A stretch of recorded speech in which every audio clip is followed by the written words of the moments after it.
Whether you are into man, furries, strong stunners, or you simply lost your 50-50, Lycaon is still an incredible unit who got access to more and more teams over the last year, and apparently I never made a guide for him. So that changes today. In this updated guide for Lycaon, let's talk about his kit and how he plays, his best weapons, disk drives and disk drive sets, his combos, his main and substats, his teams and mindscapes, and lastly, let's also talk about his pros and cons. Welcome! I am Rivenous and this is your complete, updated, in-depth guide to Lycaon.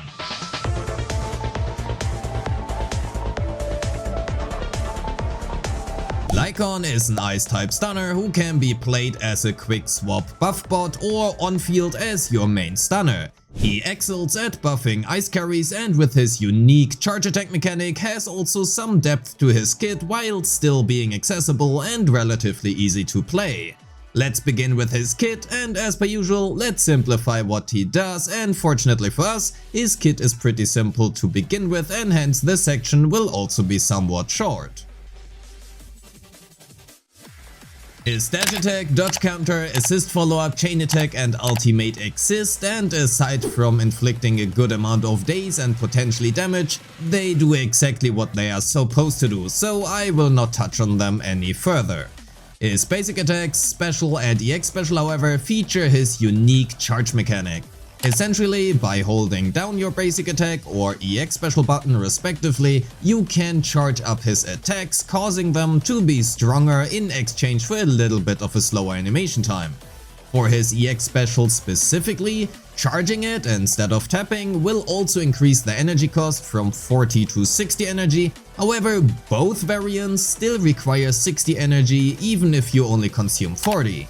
We will not really use his special, so while it can be charged in theory, it is usually not worth using it. Furthermore, in regards to his basic attacks, while his normal basics inflict physical damage, if charged up, they now inflict ice damage instead. Holding down his basic button will also perform the first 3 basics as charged attacks one after another. While also not mentioned in his description, his basic 5 can be charged up twice, with the second stage being even stronger and also inflicting increased anomaly. As a general rule of thumb, we always want to charge his basic attacks. While outside the stun window, we also want to charge his EX special, but we only want to tap it during the stun window. To understand why that is, let's talk about his core passives. His core increases his daze stealth by his basic attacks by 80% if charged until completion, and that should make it obvious why we want to charge up his basics. Furthermore, when his assist follow-up or EX special hits an enemy, their ice resistance is also reduced by 25% for 30 seconds. This is not only a great damage gain, but also lasts for an entirety of 30 seconds, and unless you completely ignore this mechanic, you can expect 100% uptime on this. His additional core requires an ice-type character or an agent from Victoria Housekeeping, namely Ellen or Rena. Yes, I did not forget about Karen, but they just don't match as well as the other two.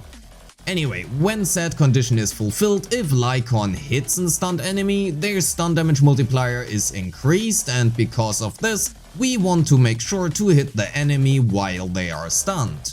And honestly, that is all you need to know about his kit. So let's talk about his combos.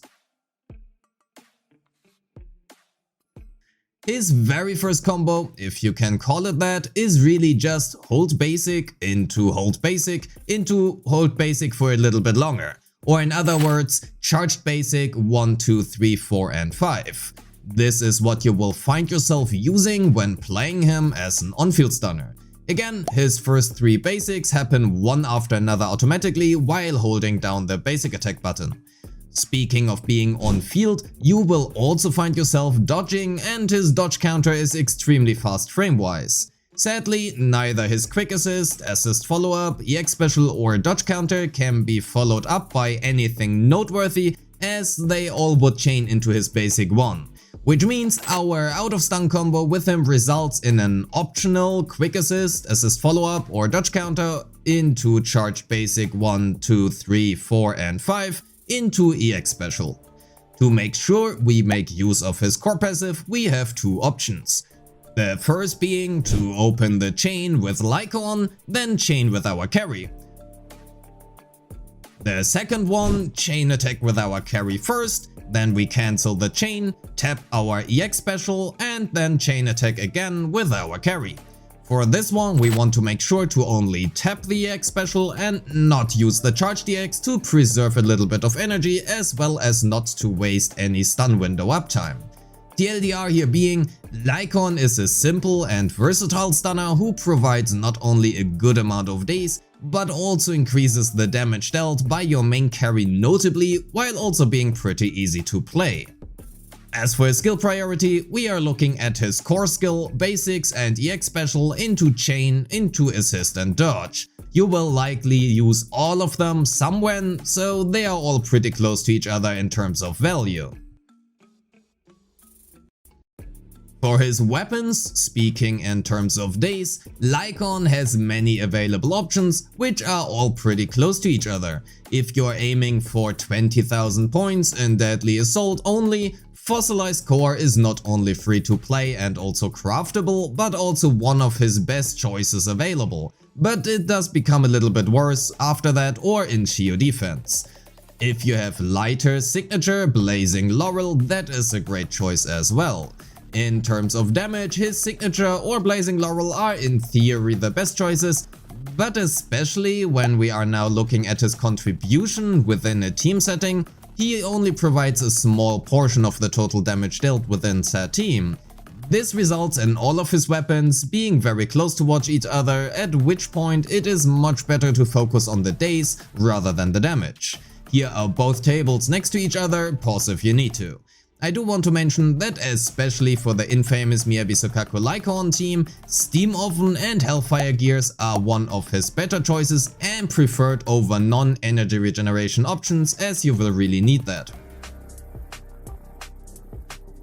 As for his disk drive sets, you can never go wrong with a classic layout of 4-piece Shockstar and a 2-piece Woodpecker, but Swing Jazz or Freedom Blues will do their job as well, depending on your team. Especially for Miyabi Sokaku Lycaon teams, a 4-piece Swing Jazz, Astral Voice or Protopunk are often preferred over a 4-piece Shockstar. If you are interested in how to play this team specifically, I will recommend you this video right here from a fellow creator named Zig. You will find a link in the description. Please be warned, this team is one of the hardest to play in ZZZ if you are looking for great results. As for his main stats in terms of personal damage, a layout of crit rate in slot 4, ice damage in slot 5 and impact in slot 6 are his best choice, but pen ratio or attack percent in slot 5 or even crit damage in slot 4 are fine choices as well. As per usual, as his damage contribution within a team setting is much lower, well, the gaps close. For his substats, prioritize crit values over attack percent and lastly flat attack or flat pen. As Lycaon will not actually trigger any anomaly within this simulation at least, AP has no value whatsoever here. If we look at Lycaon over the course of an entire 180-second Deadly Assault fight though, he will contribute enough anomaly however for AP to not be entirely useless. If you happen to play him within a team setting with Miyabi, AP also becomes much better, but please keep in mind that for this calculation specifically, I built him with attack percent and anomaly proficiency substats instead of crit substats. Lycaon's Mindscape 1 increases his EX special stays, his M2 allows for much better energy management and is especially good in Miyabi Sokaku Lycaon teams, his M3 and M5 exist and provide him with additional days, which honestly is really good because days is limited, his M4 doesn't honestly matter and his M6 increases his damage dealt by up to 50%. Overall, his M2 and M1 are his best Mindscapes, but they are overall all pretty mid, except maybe for his M2, which is honestly extremely good, especially in said Miyabi teams. Speaking of teams, generally Lycaon's teams are somewhat limited to ice DPS. Sure, you can also use him with the likes of Corrin if you have no other better stunner available, and he is a better choice than, let's say, Ambi, given that additional core passives are a thing. but it is not the premium team I personally would recommend. Speaking of premium, Lycaon is however the premium choice for said ice DPS, namely Miyabi, Hugo and Alan. Miyabi can make great use of him with or also without Sukaku, and Lycaon is a part of one of Hugo's best teams together with Lighter. Alan appreciates Lycaon a lot as well and pairs great with Caesar for the ease of play, Sukaku for being more free to play accessible, and is even great in a double stun Alan composition with Trigger. Lastly, let's speak about his pros and cons. Let's get his cons out of the way. He is a standard banner unit, and that means unless you choose him with your standard selector, the only way of obtaining him is by losing your 50-50. He mainly shines when paired with ice type DPS characters, and because you will utilize basically his entire kit throughout a fight, his investment into skill levels is not necessarily cheap either.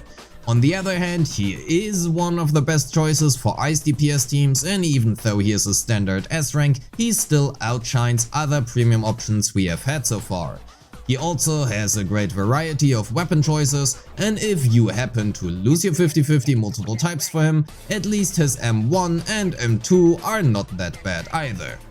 And with that, we are at the end of the video. Thank you so much for watching, leave a like and subscribe if you liked the video, and if you thought it was helpful, let me know in the comments what your thoughts are about Lycaon.